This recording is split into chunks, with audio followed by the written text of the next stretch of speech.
Qué entretenido es atender a los detalles. La palabra perfecta para este texto, un buen micrófono para una buena grabación, una excelente cámara para un buen video y el regalo perfecto para ese ser amado. Pasa que se acaba el tiempo, se acerca la fecha y no hay avances.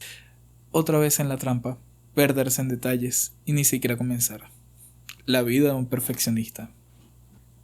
Pero, ¿qué es perfección? ¿Qué es excelencia? ¿Quién es este loco hablando disparates? Cargamos con los conceptos de perfección y excelencia desde hace milenios. Algo perfecto es aquello que se encuentra terminado, lo que no amerita nada más para ser lo que es. La excelencia, en cambio, es un proceso continuo para sobresalir y alcanzar un grado superior de ejecución. Uno nos hace mirar hacia adentro con desdén, es estático, no admite cambios.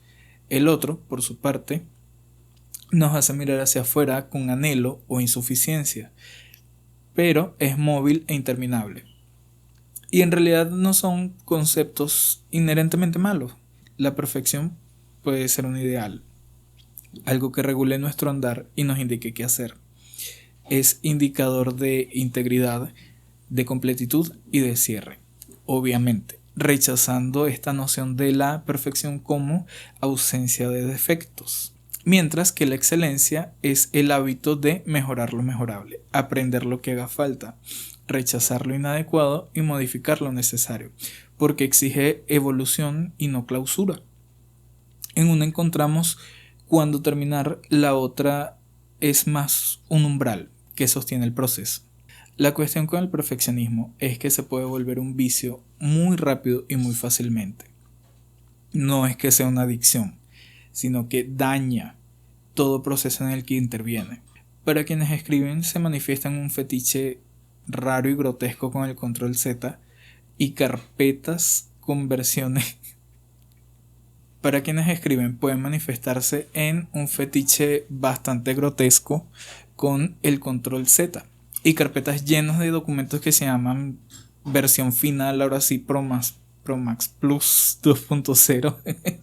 Para quienes se dedican a la investigación, el perfeccionismo se puede apreciar más en forma de andamiajes sobre andamiajes, dentro de andamiajes, rodeando andamiajes, preparando variables y categorías y todo lo necesario para algo que nunca se empieza.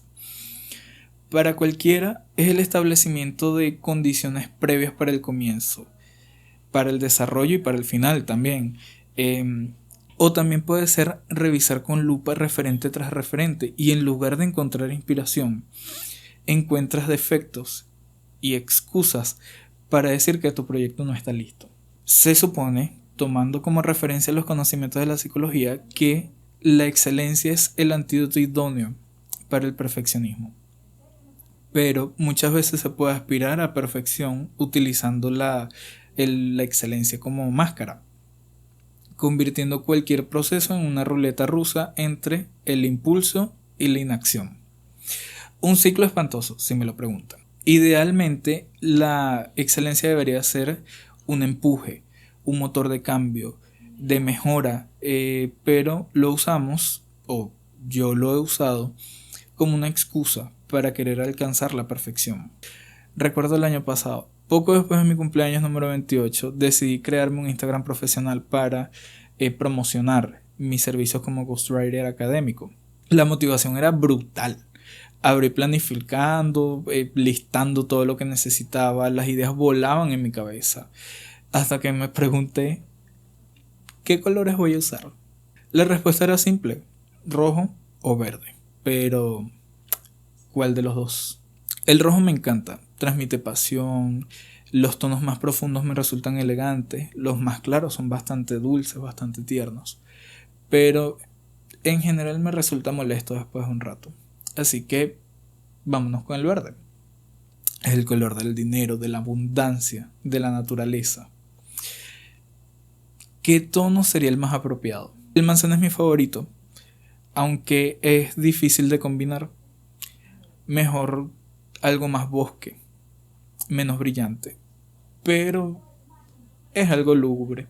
Decidí moverlo tantito el azul hacia un agua marina, ideal, precioso, calmante. Y ya con el color decidido, fui a formar una paleta. 2 paletas, 3, 5, 10, una tras otra, ninguna era suficiente. Ninguna me satisfacía, ninguna era perfecta. Y puedes creer que se me pasaron 2 meses. Me da vergüenza y me parece mentira. Pero es que luego el aguamarina había salido de mi mente. Decidí decantarme por un vino tinto, que está más cerca de mi opción original, con tal vez unos tonos crema o un gris oscuro, totalmente aburrido. Jugando un poquito al azar, decidí irme por un azul, ultramar. Y mientras más seleccionaba colores, me daba más miedo porque me recordaba al mar. Y así un color fue reemplazando a otro, paleta tras paleta, combinación tras combinación. No había nada que fuera perfecto. Se llegaron los 3 meses, el proyecto ni siquiera había iniciado y todo se había quedado en mi mente. Cuando me di cuenta de cuánto tiempo había pasado, porque tenía que alternarlo entre mi trabajo, momentos libres y los momentos de socialización, decidí postergar los colores. Ya aparecerán los ideales. Decidí dejarlo para después y enfocarme ahora en la tipografía. Sí, la tipografía era un asunto muy importante y no podía dejarlo al azar. Es la mitad de la estética, ¿no? Empieza otra vez la indecisión, sans o serif. Aunque las fuentes serif me parecen hermosas porque son elegantes y agilizan la lectura, son mejores para medios impresos. Entonces la elección obvia era las fuentes sans. Son ideales para pantallas menos cansadas. Pero ¿cuál sans? Y ahí empezaron los estándares. Que sí debe tener muchísimas variantes para poder jugar con el peso y de licencia gratuita, evidentemente, porque la idea es gastar lo mínimo para poder generar más dinero. Mi opción fue ir a Google Fonts y un mar de opciones. Empecé seleccionando un par, pero un par era limitante. Vamos con 5 a 10, 10 a 20 y una vez más tenía toda esta catarata de fuentes que no me llevaban a ningún lado. Aquella es muy buena, esta tiene la A como a mí me gusta, esa R está bonita, pero nada me satisfacía una vez más. Otro mes más. No les miento. Cada decisión me tomaba un mes y solo era de pensar, ni siquiera terminaba obteniendo algún resultado. Los recursos de apoyo al principio eran líneas, de líneas a cuadros, de cuadros a triángulos, de triángulos a hexágonos. Ninguno de esos adornitos iba a cargar con el peso de lo que soy, de lo que represento. Poco a poco fui haciéndome consciente de esta angustia por hacerlo bien desde el primer momento. Y varias veces me encontré rumiando siempre las mismas ideas, atendiendo detalles insignificantes, corrigiendo algo que estaba bien desde el principio. Y la excusa de siempre: soy indeciso. La cuestión es que yo puedo hacer funcionar cualquier cosa. Cualquier cosa que elija va a estar bien, porque en realidad la identidad soy yo. Lo que me promociona a mí es la calidad de mi trabajo. ¿Por qué no agarrar cualquier cosa y trabajarla? Pasa que se me hace difícil dar el primer paso. Siento que mis pies están anclados al suelo y me imagino a mí mismo desde arriba y desde afuera. Cómo pienso, cómo sobreanalizo, cómo detallo cada parte del proyecto mientras me castigo por no moverme. Ahora que la motivación había desaparecido, empecé a sobrepensar. No desapareció el deseo de tener un Instagram profesional y pasa que debía ser excelente, pero me había gastado todas mis cucharas en formas, letras y colores. Claro, es necesario que me preocupen los detalles. El proyecto debe representarme. Es algo que verán los demás y yo no quiero que me juzguen mal. O peor aún, si no es perfecto y nadie me sigue, entonces sería un perfil vacío, sirviendo de testimonio a mi fracaso.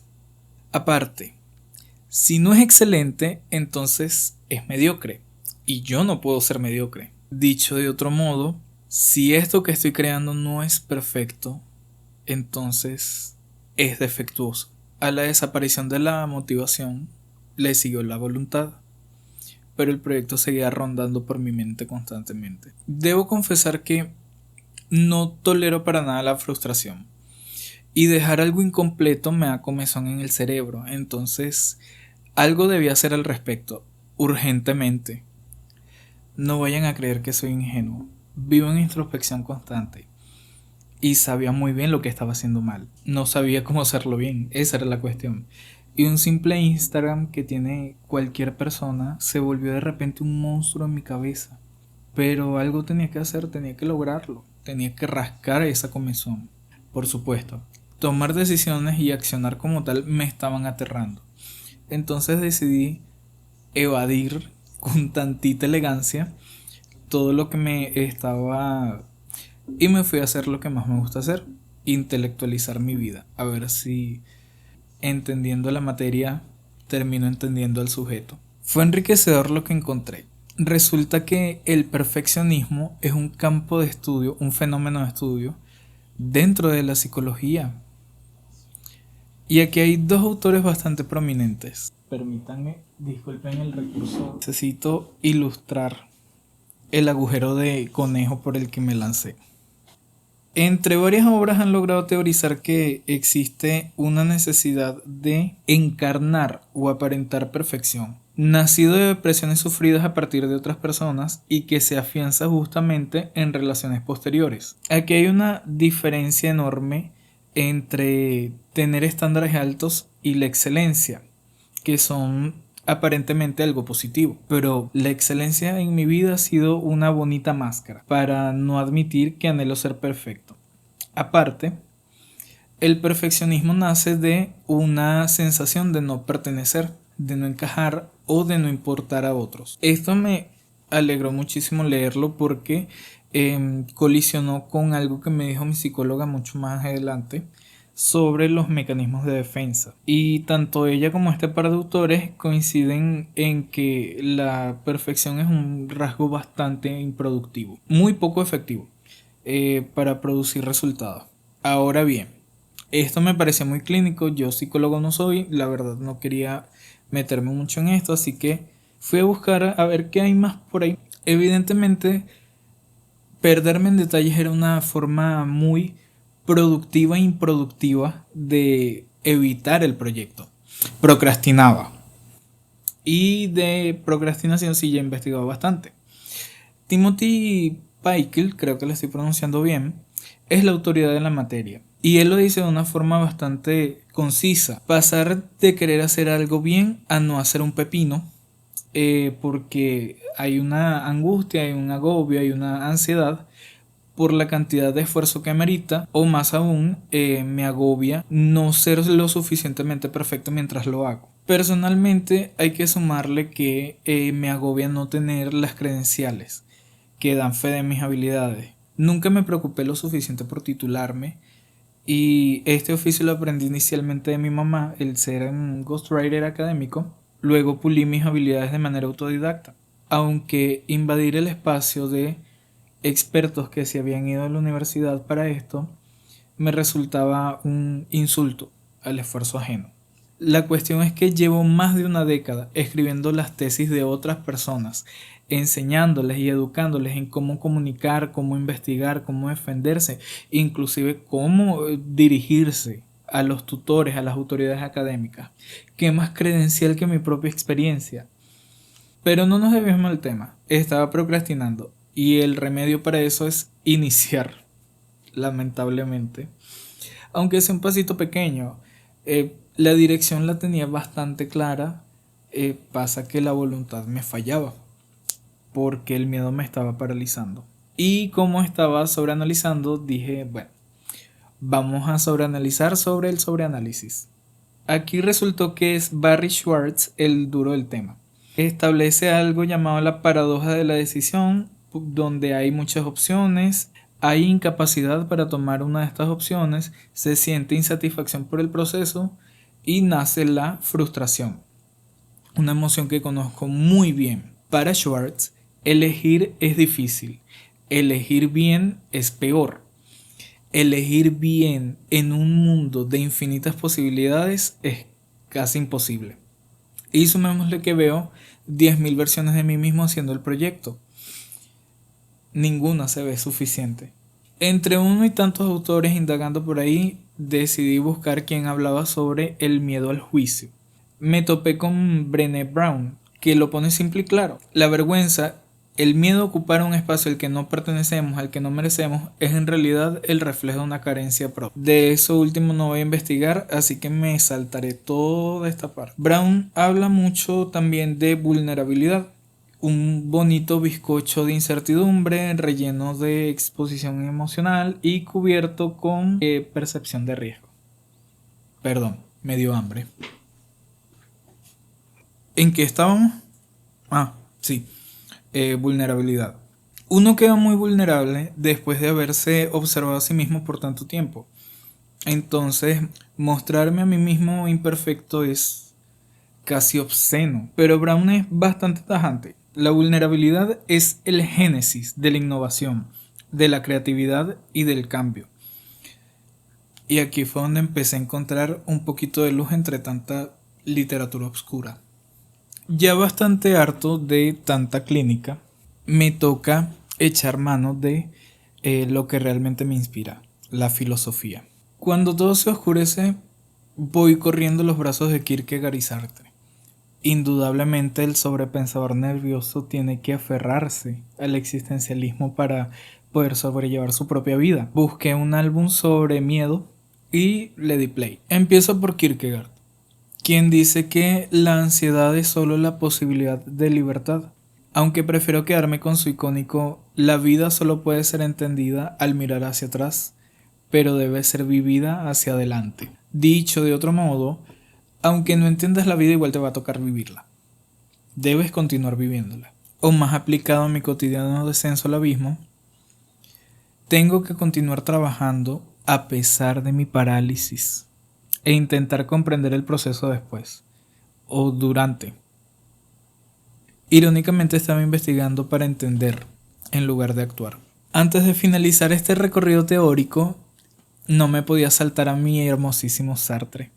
Es que Kierkegaard me activa mi amor sartreano cada vez que me recuerda que la ansiedad solo es la posibilidad de libertad. Para Sartre, nuestra condena es la libertad, lo cual se conecta con el absurdo de la existencia y la vida propuesto por Albert Camus. La vida es absurda, la existencia no tiene sentido, pero eso solo nos deja con un enorme lienzo en blanco para pintarlo como se nos pegue la gana, lo cual nos hace responsables de nuestras propias acciones, dejándonos a cargo de un barco que nunca decidimos manejar. Aunque también no manejar el barco es una decisión, una que no quiero tomar jamás. Ya evité demasiado el asunto que me concierne, que es mi Instagram. Entonces toca repasar qué aprendimos. Me da miedo fracasar y sobre todo que me vean en pleno fracaso. Entonces no sé qué hacer con eso. Me toca ignorarlo y ya y arriesgarme a pasar pena en público. No aguanto cometer errores y mucho menos la frustración. Pero para frustrarme por un error primero debo cometerlo. Ya de ahí luego podré corregirlo. Pero equivocarme amerita hacer algo. Y hacer algo significa empezar. Y nunca sé por dónde comenzar. Es que un proyecto así tiene tantas entradas, tantas tareas. Yo sabía que esto lo podía tratar con un profesional de la salud mental, pero no se me da bien pedir ayuda. Y en ese momento decidí no hacerlo porque prefiero hundirme en mi miseria antes que me vean pasándola mal. Lo que sí decidí hacer fue tercerizar, un término bastante elegante. Suena bien, suena profesional, técnicamente no es pedir ayuda. Si me agobia la estética del Instagram, contratemos a alguien que sepa el asunto, alguien de diseño gráfico. Así puedo agobiarme por otras cosas. La respuesta fue bastante sencilla. Acudir a alguien a quien amo, a quien respeto, a quien admiro y que conoce muy bien lo horrible que es hacer un proyecto para uno mismo. Le escribí a mi queridísima amiga María Bárbara. bendita sea, y con una sola sesión entendió al toque todo lo que yo tenía planeado. En el proceso de tercerizar me establecí una premisa: aceptar todo lo que me entregue. Una sola corrección, sin cambios mayores, yo puedo hacerlo funcionar más adelante, y si cambian mis gustos o de repente dejo de sentirme cómodo con la estética, puedo cambiarla, puedo reorientarla, porque mejor hecho y corregible que nunca hecho. Y así, lo que me costó meses resolver solo me tomó una llamada de media hora con una persona que me encanta, con quien compartí demasiadas risas. Esperaron unos días para descargar la propuesta y ya. Tal vez sea porque mi diseñadora estrella me manipuló con detalles bastante específicos que explotaron mi vulnerabilidad, o porque la estética que ella diseñó mostraba realmente lo que yo quería proyectar. Pero al final la propuesta se convirtió en definitivo y no hizo falta hacer ninguna corrección. Si era perfecto o no, no me preocupé demasiado por determinarlo. Ya después se podría corregir, se podría reorientar. En ese momento era lo que me gustaba, todavía me gusta, así que no tendría por qué estar dándole mucha mente. Entonces tocó encargarme de lo que estuve evitando por demasiado tiempo, y creo que era la parte que realmente me aterraba. ¿Qué voy a publicar? Ahora bien, debo admitir que en aquel entonces yo no entendía del todo que me estaba obsesionando con la perfección. Me negaba a entenderlo. Y que, entre otras cosas, eso era lo que me estaba frenando. Para entonces yo fui bastante torpe identificando mis emociones y sobre todo abordándolas. Y es solo ahora, viendo hacia atrás en retrospectiva, que puedo ver con un poquito más de sabiduría qué era lo que estaba haciendo mal. En aquel momento me tocó atravesar el proceso e intentar entenderlo después. De otra manera nunca hubiera accionado. Lo más irónico es que cuando no me estoy ahogando en detalles, soy particularmente bueno para tomar decisiones. Es mi trabajo, encontrar la ruta con menor fricción para lograr un objetivo, trazar un plan. De esta manera, decidí tratar todo lo que publicaría como si fuera un proyecto para un cliente. Reducir la incertidumbre, evitar el azar, aunque sea explotando el azar mismo. Mi primera estrategia y la respuesta a casi todos los problemas en mi trabajo: hacer una lluvia de ideas, de lo que sea, temas, metodologías, instrumentos, buscar algún referente, y una vez que llevo hacia mi cerebro, tengo toda esta plétora de pensamientos aleatorios que puedo convertir en temas de publicación. Claro, entre más opciones, más incertidumbre, pero yo tenía muy claro qué era lo que quería publicar primero, todo eso con lo que debía arrancar. Limité las opciones a 5 no negociables y establecí que la primera sería esa en la que me iba a presentar. Ya de ahí en adelante, la que me diera la vibra sería la que publicaría. Si ninguna me da la vibra, hago un sorteo y me quedo con esa opción que salga. Dibujar un poco, diseñar muy rápido, investigar no más de 2 horas y programar la publicación para quitarme el peso de las fechas límites. Otra ironía preciosa es que, aunque vivo de escribir para otros, escribir para mí mismo es algo de lo que huyo despavorido. Entonces redactar las publicaciones era algo insufrible. Lo resolví bastante fácil creando versiones muy crudas de cualquier cosa que se me atravesara por la mente y que tuviera relación con el tema, a partir de la investigación que había realizado.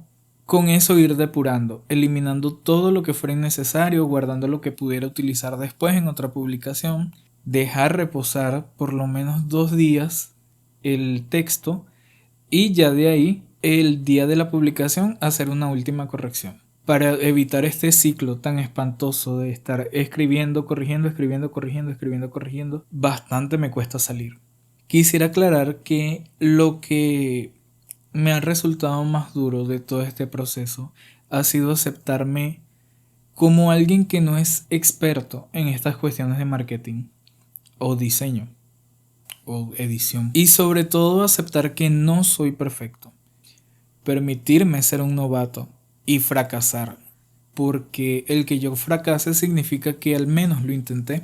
Siendo bastante honesto, la primera idea que tuve para este video era cómo superé la parálisis por perfección, pero eso iba a ser una glorificada video mentira. Tardé 4 horas únicamente redactando mi interpretación de lo que es perfección y de qué es excelencia. Y en general este guión me tomó de 3 a 4 días. Dicho de otro modo, no he superado nada.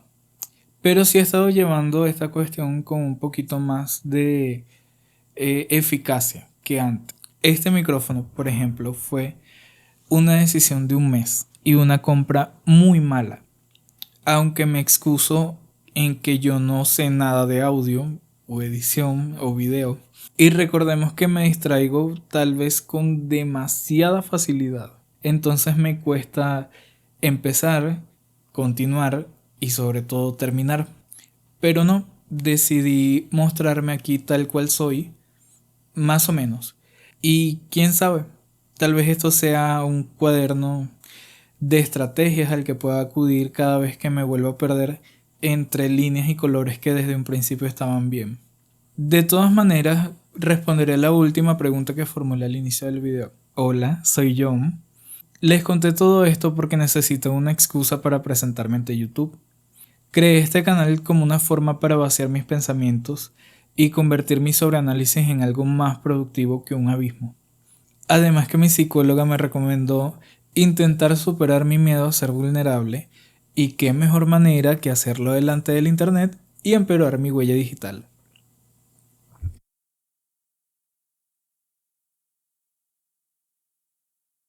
No voy a mentir, estoy bastante aterrado, pero no puedo permitir que el miedo me siga paralizando. Así que en próximos videos me verán hablando sobre temas que me gustan, bien sea de música, cualquier otra forma de arte, filosofía, ciencia, mucha ciencia y cualquier otra cosa que se vuelva una fijación. Mi concepción inicial de este canal era muy distinta. Escritorio, libro, mucho más análisis, más profesional, pero en mi mente no dejaba de zumbar la idea de tomar este espacio como un escenario para que mis emociones tuvieran un lugar protagónico. Y no sé, quizá contar una historia que le pueda servir a alguna otra persona para transitar su vida de una manera un poco menos difícil. Así que me decanté por una estética y una narrativa un poco más cercana, menos curada y más confortable. Sé que en unos meses veré este video y diré, esto puede haberse hecho mejor, pero ya hay demasiado contenido por ahí haciéndote sentir culpable por no alcanzar estándares absurdos. Les juro que ya me harté de tanto gurú con la vida resuelta. Yo solo quiero evolucionar, crecer, a mi medida y a mi tiempo. Ya pronto me verán por aquí con más contenido. Eso sí, me encanta el clickbait y será mi estrategia principal para atraer vistas. Aparte, adoro tocar temas delicados o tomar conceptos complejos y aterrizarlos de una manera un poco más sencilla para facilitar el entendimiento y la integración. Prometo ser consecuente y si sientes que podemos conectar de alguna manera, dale like, suscríbete y todas esas cosas que dicen los youtubers.